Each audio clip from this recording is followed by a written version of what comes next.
At super excited ako ikwento sa inyo ang Batangas trip namin. Imagine, 10 taon naming pinlano to mga besh. 10 years! Pero sa wakas, natuloy din. Tara, samahan nyo kami. At syempre, hindi mawawala ang tawanan sa biyahe. Yung kwentuhan tungkol sa old days, yung mga embarrassing moments, at syempre, mga chismis.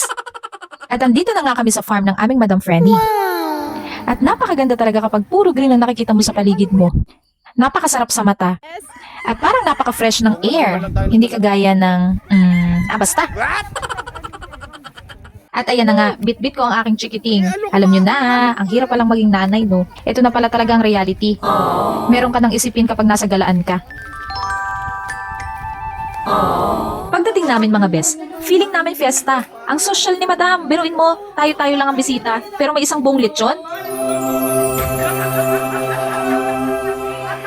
Feeling tuloy namin may kasalan. Madam, hindi naman po kami magtatagal, kakain lang. Charot! Siyempre, hindi mawawala ang kainan. Grabe, ang sarap ng lechon. Okay na ako doon. Feeling tuloy namin tumaba kami ng 5 kilos in 2 hours. Pero okay lang, worth it. Ha? At syempre, pagkatapos ng kainan, ano pa ba naman ang gagawin? Di chismisan. Alam nyo mga besh, kahit magkakalayo na kami, kahit busy sa mga trabaho at pamilya, pag nagkita-kita kami, parang bumabalik kami sa old days. Ito ang tinatawag na lechon na nangangain ng lechon. Gago! Walang nagbago. Same old jokes, same old tawanan, same old memories, at same old chismisan. At dahil na-miss ko naman ang pagkabata, ayan o, inagawan ko pa ng bubbles yung anak ni Madam. You want to try? OMG, masyado akong nag-enjoy, nakalimutan ko nga pala, kasama ko nga pala ang aking Junakis. At ito pa, hindi ko makakalimutan. Nag-sightseeing ako sa mga manok na panabong ni Hadi ni Madam. Grabe, ang tatapang. Muntik pa ba naman ako masabong? Buti na lang mabilis akong tumakbo. Piling ko tuloy nasa sabungan ako. Akalain mo dati ang banding namin ay kami-kami lang. Ngayon, meron na kaming bata na napaglalaroan at pinatutuan. Lalo na kapag ganito kabibo. Siya nga pala si Baby Adi. At kasama ang kanyang stage mom, o diba? At syempre, hindi buo ang banding kung walang alak at walang videoke.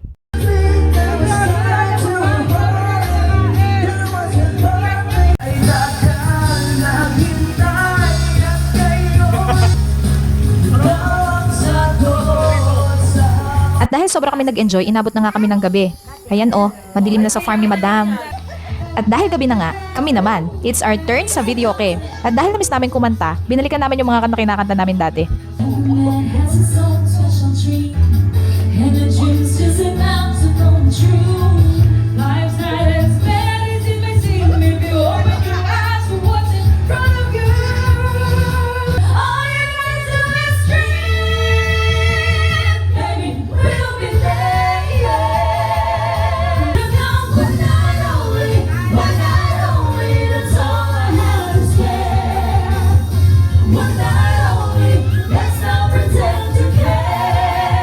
At syempre, hindi magpapatalon Trio Tagapayo. Sinasadyang pagkakataon at para bang ika'y nilalaro ng panahon. Hindi ba makikilala at sa unang pagkikita ang tunay na pag-ibig ang madarama.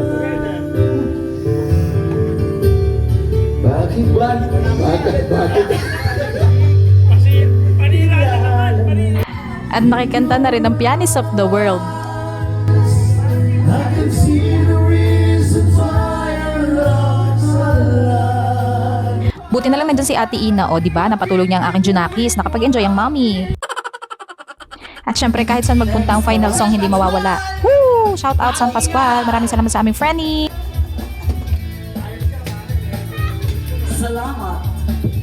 Madam Frenny, maraming salamat sa pag-host sa amin. Kahit madam ka na, hindi mo pa rin kami nakakalimutan. Love you! At sa mga tropa, salamat sa walang sawang kulitan at tawanan at chismisan. See you sa next adventure! Kaya mga besh, kung gusto nyo mag-recharge at mag-relax, punta na kayo sa Batangas.